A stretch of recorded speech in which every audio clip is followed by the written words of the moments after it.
Au début, c'est vrai que c'était un peu ma manière de me faire une place dans le monde politique, d'être une emmerdeuse, mais surtout de parler pour toutes les femmes.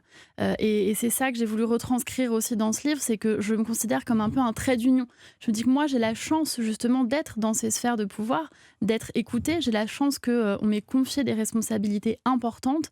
Et ces responsabilités, je ne les prends pas pour moi. Je les prends pour toutes les personnes qui me confient leur voix, que ce soit des femmes, que ce soit des gens qui souffrent de violences, que ce soit des réfugiés. Et je me considère comme le trait d'union qui doit faire avancer les choses pour ces personnes-là. Et Mmh. c'est ça qui me donne la force de dire des choses et parfois de dire des choses un peu taboues dans un langage un peu cru.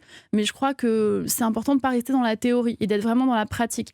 Qu'on lutte contre, par exemple, l'esclavage sexuel des femmes yézidis qui ont été kidnappées par Daesh ou qu'on lutte contre les certificats de virginité. J'essaye d'expliquer à chaque fois très Mmh. concrètement ce que ça produit sur la vie de ces femmes et pourquoi c'est absolument vital et essentiel de s'engager pour elles.